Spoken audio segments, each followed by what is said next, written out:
처음엔 아이들을 대상으로 하는 학습만으로 시작했지만 갈수록 미친듯이 포텐이 터지면서 역대 한국 만화 역사상 최고의 다크 판타지 중 하나라고 불리는 만화가 있습니다. 바로 판타지 수학대전, 일명 판수대인데요. 이번 영상에선 단순히 좀 잘 맞는 학습 만화가 아닌 다크 판타지 학습 만화로서의 판수대에 대해 제대로 한번 알아보도록 하겠습니다. 그럼 바로 시작하죠. 판수대는 사실 연재 당시에는 그렇게 큰 인기를 끌었던 작품은 아니었습니다. 왜냐하면 그 시절에 대부분의 학습 만화는 말 그대로 애들이 볼만한 스토리와 주제로 양산하는 전략을 주로 썼는데요. 판수대는 아동 학습 만화 치고는 너무 본격적으로 완성도가 뛰어난 만화였기 때문에 비교적으로 좀 직관적이었던 마법 천자문이나 코믹 메이플 스토리 IP를 등에 업고 좀 더 가벼운 진행을 보여준 수학 도덕에 비해선 그렇게 큰 인지도를 가지지 못했습니다. 그래서 오히려 시간이 지나면서 독자들이 성장한 후에 판수대의 진가를 알아보기 시작하면서 점점 시간이 지나면서 입소문을 타고 재평가가 되면서 팬이 늘어난 특이한 만화기도 하죠. 판수대의 스토리를 잠깐 설명하자면 주인공 미지수가 이 세계로 끌려가서 동료들을 만나고 수학 괴물들을 물리친다는 전통적인 판타지 왕도로 시작합니다. 수학 괴물들 앞에서 포스를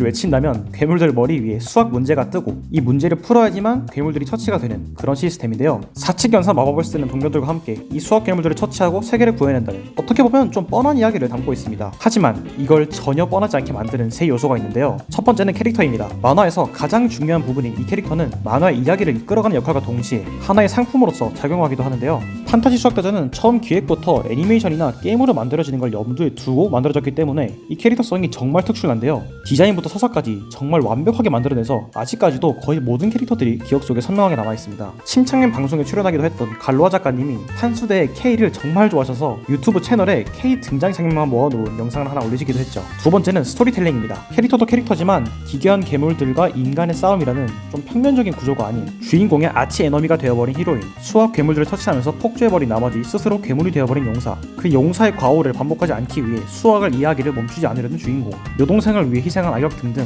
선악이 끊임없이 뒤바뀌면서도 캐릭터 붕괴 하나 없이 물 흐르듯이 이어지는 스토리텔링은 정말 예술이죠. 세 번째는 학습 만화로서의 완성도입니다. 정말 겉핥기식으로 넘어가는 문제가 아니라 스토리의 주요 열쇠가 되어서 수학의 본질을 이해하고 탐구하는 정말 수준 높은 문제와 주제가 이어집니다. 전 수학을 정말 하나도 모르는데 이걸 읽고 나니까 괜히 좀 똑똑해진 느낌이 들더라고요. 판타지 수학대전은 2010년 12월 20일 완전히 1부가 마무리되고 떡밥만 뿌려놓은 채 14년이 지난 지금까지도 2부는 연재되지 않고 있습니다. 하지만 작년 12월 26일에 작가진인 그린나무 블로그에 판타지 수학대전의 재시작을 암시하는 글이 올라오고 정말 잘하면 올해 안에 2부를 볼 수 있지 않을까 하는 희망이 생겼는데요. 이제 여기 보이는 건 판타지 수학대전 맨 뒷페이지에 붙어있는 부분인데요. 이렇게 몇 권이 나오는지 나오고 여기에 이제 판타지 수학대전 시리즈는 계속 발간된다라는 그런 문구가 적혀 있습니다. 이제 이 문구가 나온 지도 14년이 지났는데 제발 빠른 시일 내에 2부를 볼 수 있으면 좋겠습니다. 오늘 영상은 여기까지입니다. 그럼 시청해주셔서 감사합니다.